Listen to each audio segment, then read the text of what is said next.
الحمد لله وحده والصلاة والسلام على من لا نبي بعده. نعم.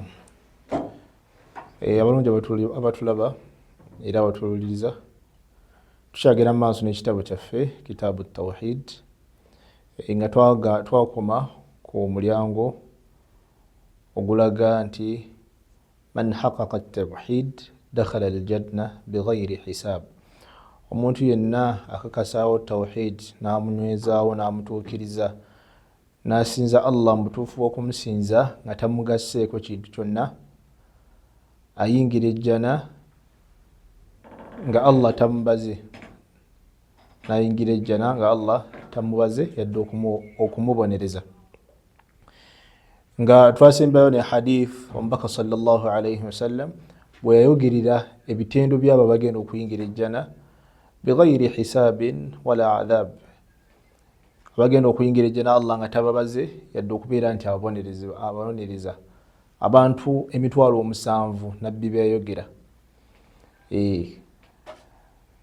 Nabbi yagamba sallallahu alayhi wasallam hum alladhina la yastarqun wala yaktawun wala yatatayyarun wa ala rabbihim yatawakkalun.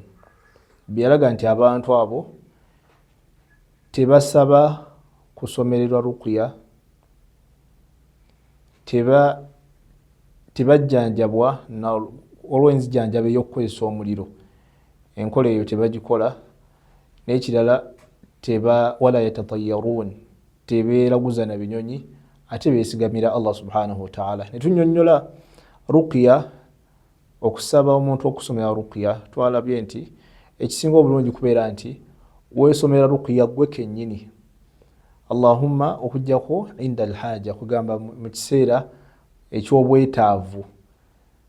Obulwadde buyinza okugonza n'oba nga tokyasobola nakwogera, kati awo osobola okubeera nti osaba bakusomere ruqya. Naye si buli kaseera nti buli kaseera olina okugamba abantu babeere nga bakusomera. Lwaki? Kubanga omuntu ayeesomera ye nga ye naaba nga tagenze wa muntu omulala kumusomera, kiraga wakugamba obwamaanyi bw'okwesigamira Allah bw'aba alina. Ye nga ye aba ne imaani ya waggulu mu kwesigamira Allah, n'agamba nze kanneesomere Qur'an, Allah amponye, kanneesomere edduwa yange nze kennyini nga sigenze wa muntu omulala. Naam, kiba kiraga nti alina eddaala lyaliko mu kwesigamira Allah okusinga kuwona omulala. Ye nga ye buli kaseera omutwe gumulumyemu agenda ne bamusomera, agamba oyo aba wa wansiko, oba omugerageranyiza n'oli ye agamba nze neesomera nga nze.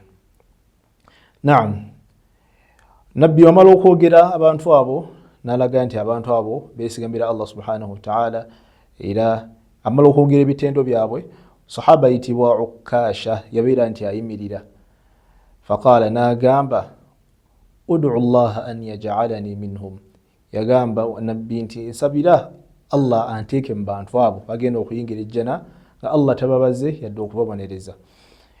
Era omubaka sallallahu alayhi wasallam yafuna obubaka mu kaseera ako, kiraga nti nabbi yafuna obubaka mu kaseera ako obumulaga nti nga bumugamba nti Okutya oyo ali mu bantu abo. Era nabbi n'agamba Okutya nti anta minhum, oli wamu bo, oli mu bantu abo abagenda okuyingira ejjana nga tebabalibwa yadde okubonerezebwa.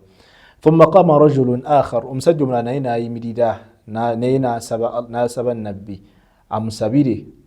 amusabireko ewa Allah naye abeere mu bantu abo. Nabbi sallallahu alayhi wasallam n'abeera nti aggalawo omulyango ogwo, buli omu aleme kubeera nti asaba nti nange nsabira kuba bali bantu nga bawerako, nga muyinza n'okugjamu omuntu nga munanfuusi naye n'asaba ekintu ekyo ate nga siwa takigwanidde, ate n'aswala mu bantu, kugamba abantu ne bamutegeera nti tali wa mubo. Kati nabbi yakozesa ekigambo ekyempisa, n'agamba nti sabaqaka biha Okutya. Nabbi okuggala omulyango ogwo aleme kuswaza abantu balala abatali mu bantu abo nti kati gwe oli mubo, gwe toli mubo, naki kugamba omuntu kiyinza okubeera nti kimukosa, kimuswaza n'okubeera nti ye kennyini aggwamu amaanyi naki. kati nabbi kwe kugamba nti sabaqaka biha ukasha akusoose era tewali muntu yenna yaddamu kubeera nti abuuza nabbi sallallahu alayhi wasallam watu yaggala omulyango nti ukasha akusoose munange. Naam, olwaleero tugenda kulaba omulyango gw'okubeera nti alkhawfu min ashirk, baabu alkhawfi min ashirk, okutya shiriki, okutya okugatta ku Allah subhanahu wa ta'ala ekintu kyonna ekirala, omulyango ogwokusatu mu kitabo kyaffe kya kitaabu tawhid. Omusiraamu olina okubeera nti olina okutya mutima gwo nti tugwa mu shiriki, ng'olina okutya. Omuntu atatya ye ate yayinza n'okugwa mu shiriki kuba ye tafaayo, alowooza ye yatuuka. Naye olina okubeera mu wakati w'okutya n'okuba n'essuubi mu maaso ga Allah. So nabbi Allah subhanahu wa ta'ala agamba nti inna Allaha la yaghfiru an yushraka bihi wa yaghfiru ma duna dhalika liman yasha. Allah tasonyiwa omuntu yenna amugasseeko kintu kyonna, naye ate asonyiwa omuntu yenna omulala yenna akoze ezambi lyonna. Naye omuntu afa n'asisinkana Allah subhanahu wa ta'ala ng'afudde akola shiriki ng'amufiiriddeko, oyo omuntu Allah tagenda musonyiwa, agenda kuyingira omuliro awatali kuguvaamu, wal'iyadhu billah. Kiraga obubi wa shiriki. Ibrahim alayhi salam yasoma edduwa mu Qur'an, wajanubani wa baniya an na'buda al-asnam. Yabeera nti asaba, yasoma ebintu bingi naye mu byo yasaba wajanubani wa baniya an na'buda al-asnam, beera nti onkingiriza nze n'abaana bange okubeera nti tusinza ebibumbe. Ibrahim alayhi salam yasaba Allah abeerenga amuziyizaako okubeera nti asinza amasanamu n'ebibumbe. So naffe eyo dduwa tulina ogyekwatako, tubeerenga tusaba Allah atutaase okugwa mu shiriki, atutaase okugenda eri abalogo, atutaase okugenda eri abo abalaguzi. Saba Allah abeerenga ffenna atutaasa embeera eyo, era beera ng'okyesabira, okisabire n'abaana bo n'abantu bo. Olaba Ibrahim alayhi salam nabbi omulamba, naye atya okugwa mu nsonga eyo. Kati olonze naawe kitegeeza tulina okubeera nti tukifuna mu mutima nti essaawa yonna osobola okugwa mu zambi eryo, so saba Allah abeerenga akuyamba, akutaasa okubeera nti ogwa mu mazambi ngaago. Nabbi yagamba nti akhwafu ma akhafu alaykum ash-shirk al-asghar, akhwafu ma akhafu alaykum ash-shirk al-asghar. Nabbi yagamba abasahaba nti kyensinga okubeera nti mbatiiririra ye shiriki omutono. Nabbi ne bamubuuza nti yaliwo oyo, nabbi n'abagamba nti ashirk al-riya, ye riya, okweraga, okubeera nti okola omulimu omulungi naye ng'okukola abantu babeerenga bakuwaana, nga bakulaba, nga bakutendereza, osaala bakulabe, okusoma Qur'an bakulabe. Eyo zambi nabbi yabeera nti atya nnyo abantu be okubeera nti baligwamu. Kitegeeza riya naye abalibwa mu shiriki, naye shiriki omutono atajja muntu mu busiraamu. Ibn Mas'ud radiyallahu anhu tugamba nti anna Rasulullah sallallahu alayhi wasallam qala man mata wa huwa yad'u lillahi niddan dakhala an-nar. Omuntu yennafa wa huwa yad'u lillahi niddan dakhala an-nar. Omuntu yennafa naye ng'asinza ekitali Allah, asaba ebirala ebitali Allah, omuntu oyo agenda kuyingira omuliro. Hadithi eri mu Bukhari. Era hadithi ya Muslim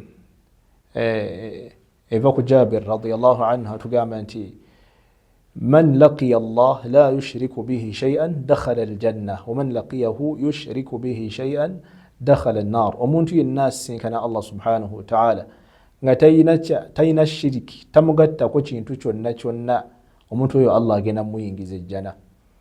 Kasita kafa nga badde mu mazambi gayina, temulimu kubeera nti agatta ku Allah kintu kyonna, omuntu oyo Allah agenda muwa ejjana. Waman laqiyahu yushriku bihi shay'an, ate omuntu yenna asinkana Allah naye nga agenza okufa nga ali ku nkola ya kubeera nti agatta ku Allah n'ebintu ebirala, kwegamba asinza ebirala ebitali Allah subhanahu wa ta'ala, omuntu oyo Allah agenda kubeera nti amuyingiza omuliro, wal'iyadhu billah. N'olwekyo kiraga obubi wa shiriki n'obukulu bwa tawhid. Omuntu alina tawhid n'afiira ku tawhid, n'afiira kubeera nti ayawula Allah subhanahu wa ta'ala, essuubi weeriri nti yajja kuyingira ejjana.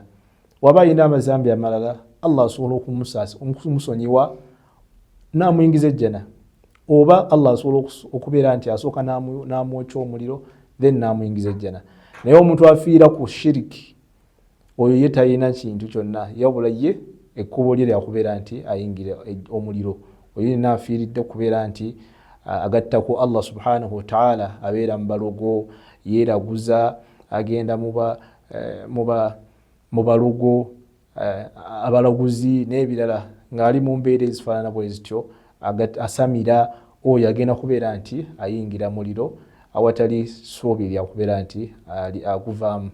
Wal'iyadhu billah. Saba Allah abeere nga atutaasa okubeera nti tugwa mu shirk. Hadha wallahu a'la wa a'lam wa barakallahu fikum. Wassalamu alaykum wa rahmatullahi wa barakatuh.